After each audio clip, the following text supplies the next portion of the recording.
I say prescient incendi. The United States has granted the Philippines their independence. Swears in Vice President Sergio Osmeña as If a president. prosperous and free democracy can be built in the Philippines, The Republic of the Philippines.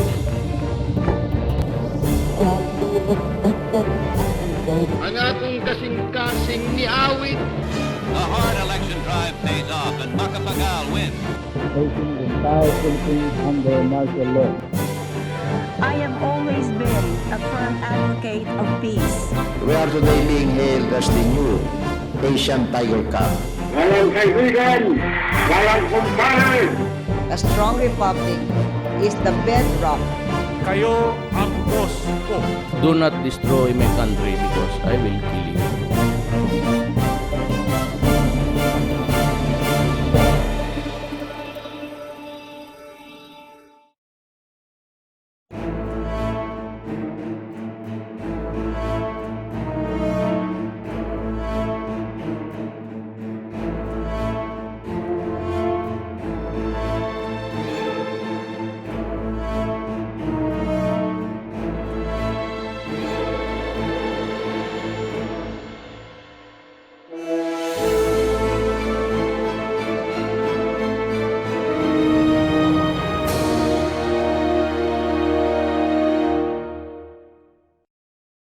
I'm Manuel Mugato, a journalist for more than 3 decades. I covered him when he was Chief of Staff of the Armed Forces of the Philippines and Defense Secretary until he became candidate and elected president. When he was still in the military, you could hardly interview him. But when he was the president, he was giving press conferences every week. During the entire period, he was president for 6 years. He was riding high on the popularity. Ang tawag sa kanya ng mga tao, EDSA hero eh. Dahil kung hindi sa kanya, hindi babaliktad yung military. Remember, he was Vice Chief of Staff at that time. See, President Ramos is a very casual guy. He can be no nonsense when he wants to. He can be kenkoy when he wants to, no? That's because he's perfectly at home and at ease with himself. He's very confident about himself and his relations with people. But one thing I'll never forget is yung kanyang mission focus, which was very infectious for all of us. He always insisted on completed staff work. If you are familiar with his leadership, he has this SW, complete staff work. So he never decides an issue based on his impulse or based on his personal wishes. He sees to it that everything is studied until it reaches his desk. You are in Malacanang, you're familiar with this practice. All of the documents in Malacanang have barcodes. Before Ramos came into office, there were no barcodes. But Ramos was a very meticulous leader. He saw to it that there is order, like in the military.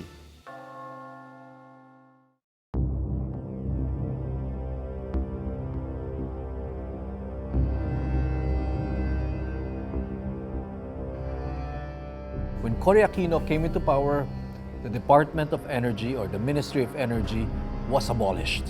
But in the last 2 years of the administration of Cory Aquino, the country was already beset by power outages. So it was a crisis that affects not only the household, but also the industry that are dependent on power supply. Ramos's promise when he ran for the presidency was that he's going to restore power to the country within 6 months.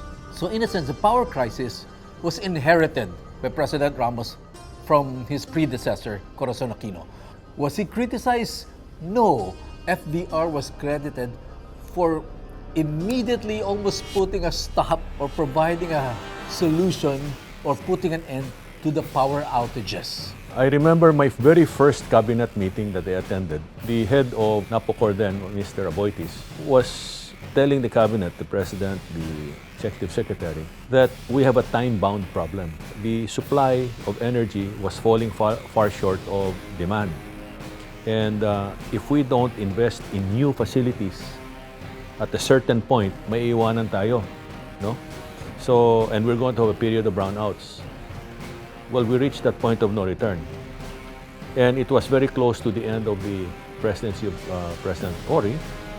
And so this period of brownouts extended, spill over sa panahon ni President Ramos. Now, in restoring power, you go to the suppliers that can provide you with that added capacity. But when they see that ikaw ay nangangailangan, right, ay talagang gagatasin ka, nangangailangan ka.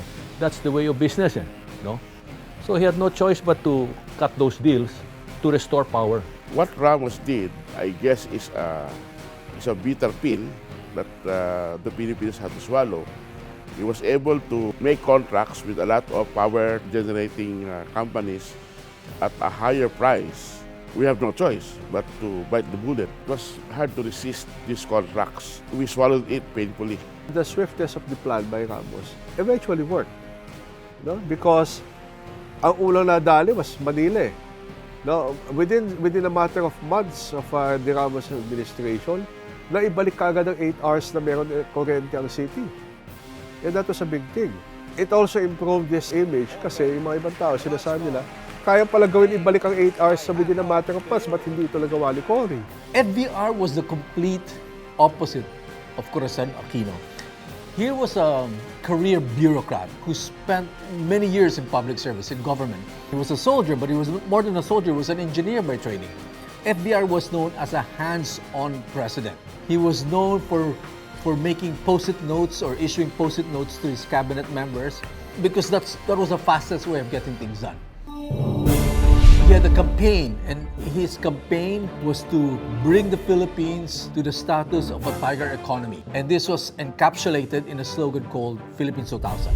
They always had this saying, yung panahon ni Ramos, ang hirap kumuha ng katulong. I think the Flor Contemplacion issue was one of the lowest points in the Ramos administration.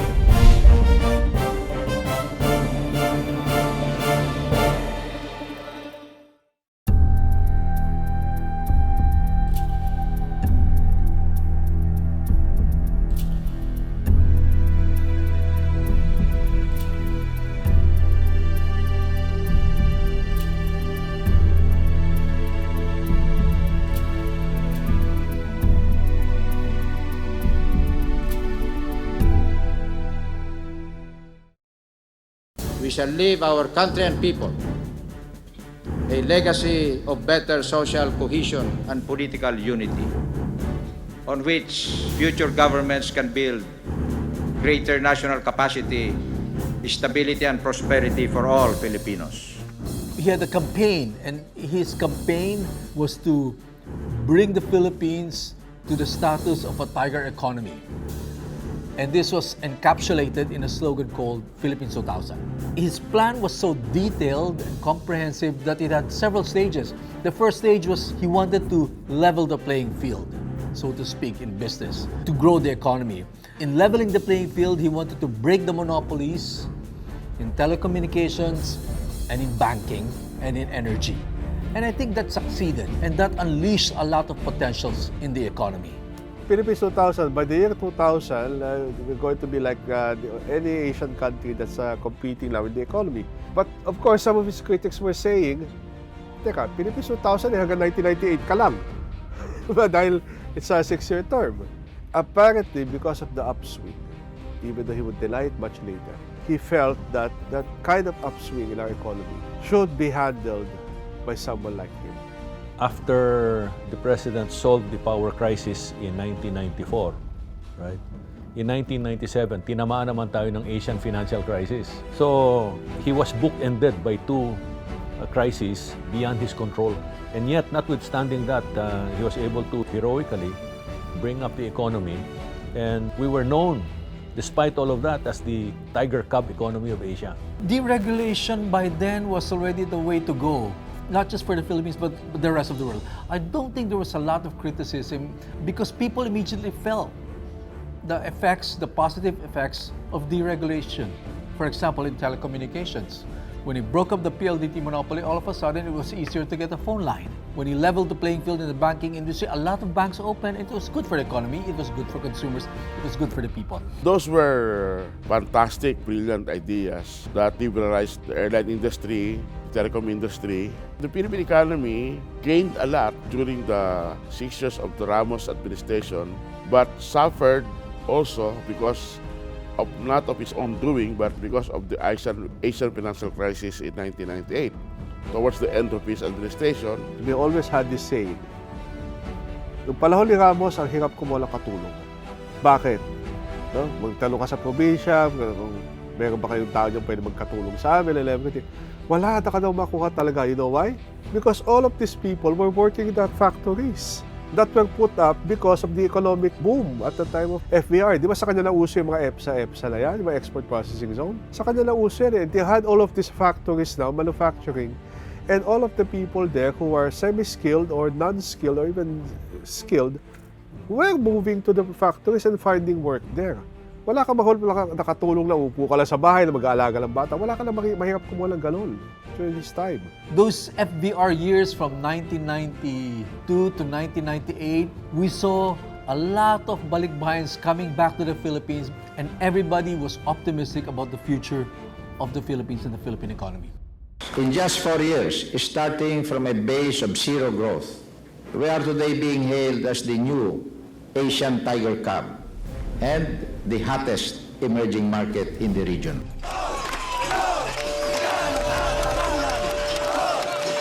It is the responsibility of the Philippine government to ensure that its migrant workers are protected.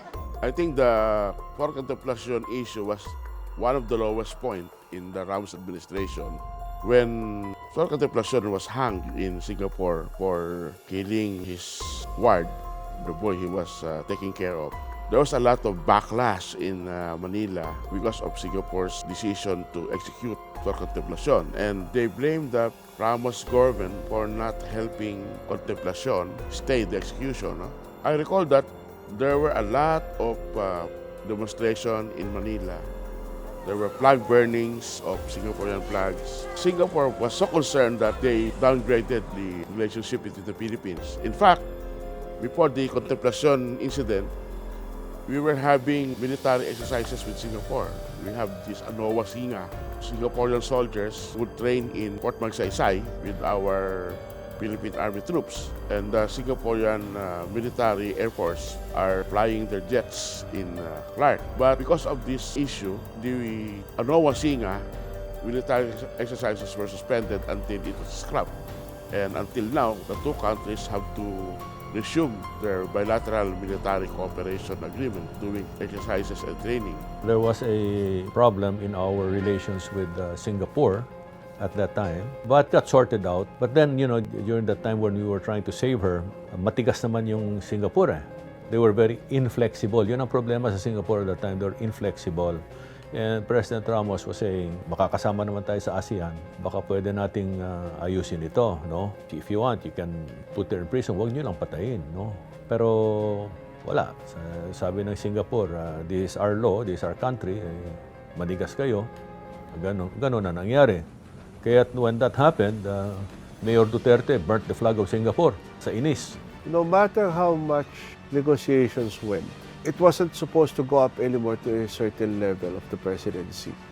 True enough, a Filipino citizen was going to be killed in a different country, but Singapore has this laws that was tragically also affecting not only Filipinos, but also other foreigners who commit crimes in those countries.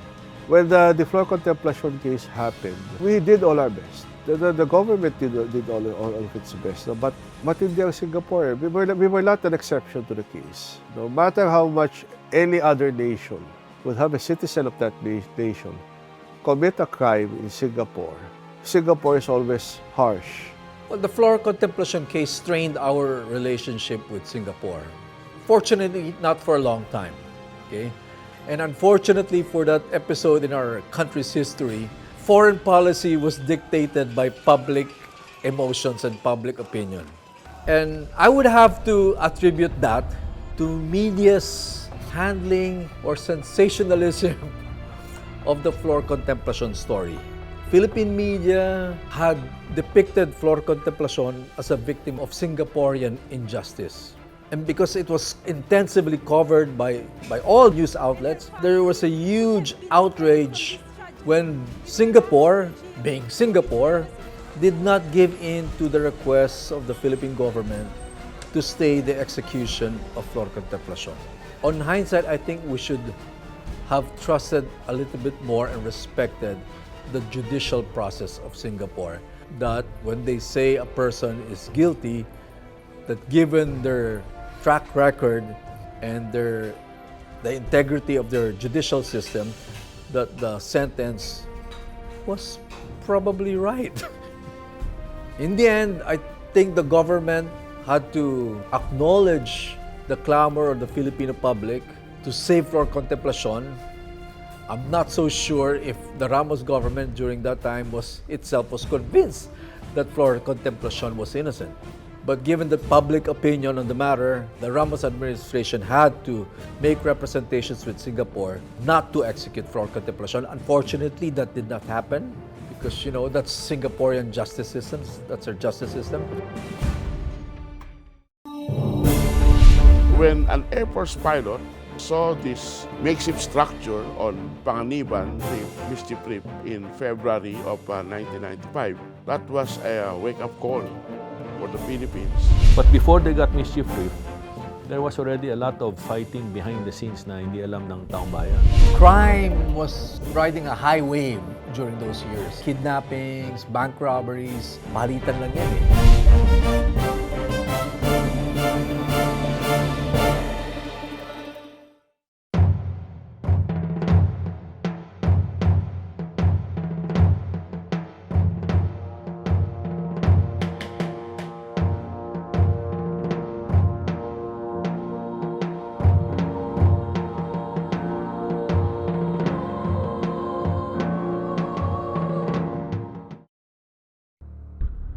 You must remember that in 1991, the US bases left and nawala yung ating defense shield.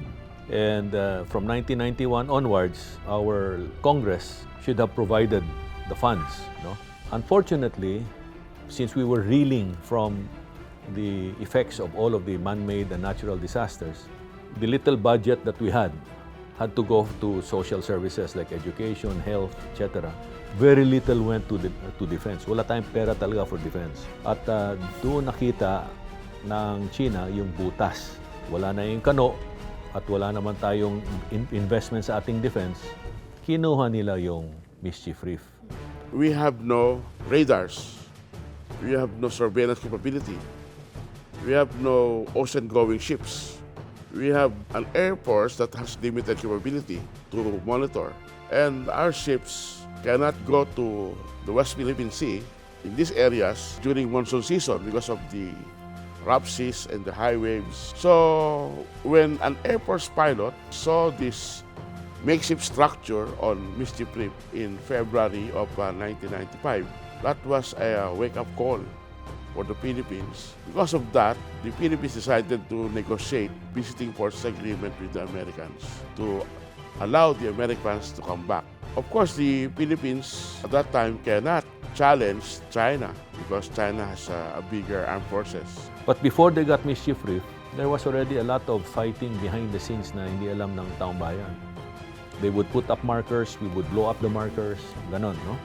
One time, under the cover of darkness, and when we were not around because we lacked ships, they got Mischief Reef. And we knew already why, because at that time, pinag-usapan na nila yung 9-dash line. So we knew already their long-term intent, no, to be the next superpower. And they said, no, don't worry, we're just putting up shelters there for our fishermen. Of course, we didn't believe them.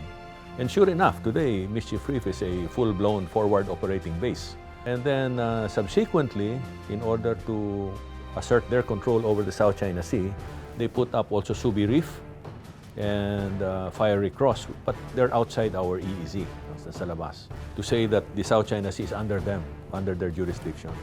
So everything's all make-believe, and that's where we are today.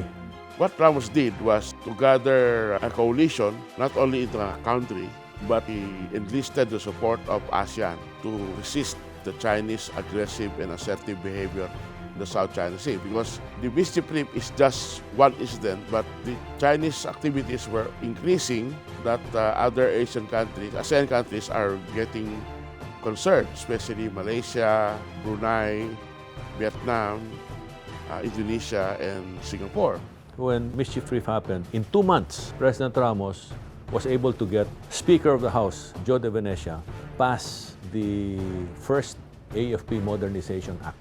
And then it was concurred by the Senate in 2 short months. And the whole idea was to raise funds to quickly modernize the AFP. So as they were setting up, ensuring that Fort Bonifacio was ready for sale to the private sector, Congress also passed a modernization bill. It's a 150 billion fund to modernize the armed forces, although initially Congress only gave 50 billion seed money for the military to buy new aircraft, new ships to modernize and build multi-credible defense posture. So Ramos did a lot of things, diplomatically, militarily, and politically, also by engaging with China. He invited President Jiang Zemin to Manila for a meeting, and he started actually the cooperation with China. During his period, I remember the Press Secretary Renato de Villa going to Beijing to sign an agreement with China for a defense cooperation. And China, as a token gift, gave the Philippines a lot of engineering equipment for our military.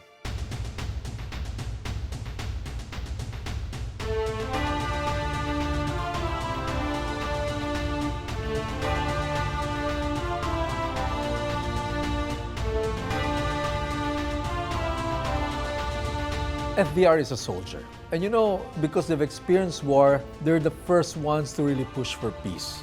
That explains his motivation in trying to forge this peace pact with Miswari and the Moro National Liberation Front, despite strong and very strong opposition from Christian communities in the South. That was his biggest stumbling block. To be fair to Fidel V. Ramos, it was a genuine interest in solving the Mindanao problem, the rebellion, the Muslim insurgency in Mindanao. I think Ramos was aided very much by foreign-friendly powers like Saudi Arabia, Libya, and other Muslim countries, which convinced Miswari to take the autonomy line.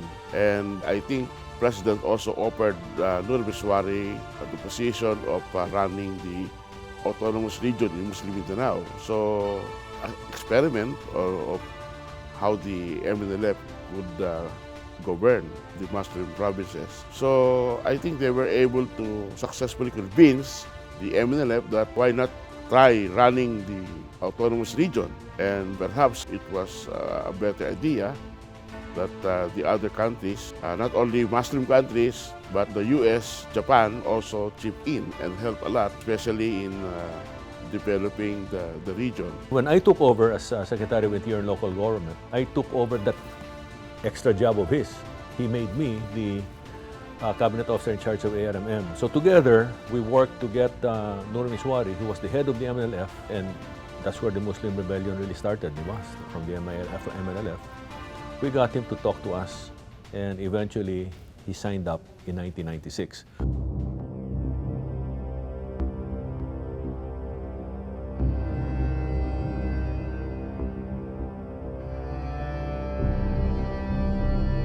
In the case of the MNLF, originally they wanted to separate, but eventually they agreed that the better way would be a political compromise, a peace settlement. They had no intention of taking over the government, but the CPP, NPA, NDF, to this day, harbor that desire. Kaya't walang meeting of the minds pagdating sa peace. I've gone through a number of ceasefires during my time because internal security was my concern. And each time the ceasefire was broken, the ceasefire was only used to regroup, to rearm, to redeploy, and then to continue again their atrocities. At the height of President Marcos until Cory Aquino, the number of NPA was estimated to be 25,000. But Fidel Ramos was able to bring it down to around 5,000 by 1995. And I think the main reason are threefold. One is the economy improved. Two, there was peace talks with CPP, NPA, NDF. And number three, he repealed that sedition law, which was used by President Marcos during his period to crack down and jail and torture a lot of suspected dissidents.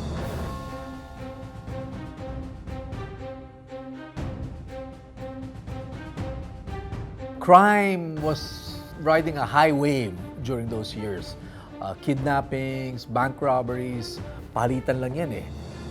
So I think that was one of the consideration why President Ramos appointed Estrada to head the Presidential Anti-Crime Commission. Perhaps he was more at home with the police because he was a former mayor, and as a former mayor, he has an experience in running the law enforcement side. You have to give it to Fidel Ramos that he gave his vice president, who belongs to another party, a job, and a very important job at that. ERAP had very competent people under him running the PACC operations. So one of them was now Senator Panfilo Lacson. And I'll tell you a very funny story because after the president offered him that, sabi ni Vice President ERAP, Mr. President, I will think about it. Please give me time to think about it. Okay, sabi, very gracious naman si President Ramos. Sabi niya, please do. But don't take too long, okay? Bah, 1 week before the oath-taking, hindi pa sumasagot si Vice President ERAP. So I was tasked by President Ramos to call him up. Please find out how come it's taking too long. So tinawagan ko naman si Vice President ERAP. So sabi ko, ERAP, hindi pa sinasagot si President-elect. Ano ba nangyayari? Sabi niya, pinag-iisipan ko pa eh. Ay, bakit? Sabi mo kay Presidente Eddie, crime does not pay.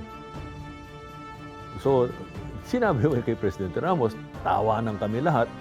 Pero sabi ni Presidente Ramos, alam ko nang ibig niyang sabihin. Tatanggapin niya kung meron siyang budget. So sure enough, that was the coded message of Vice President ERAP to tell President Ramos in a very nice way, Sir, I will accept the job, pero useless naman ako kung walang budget.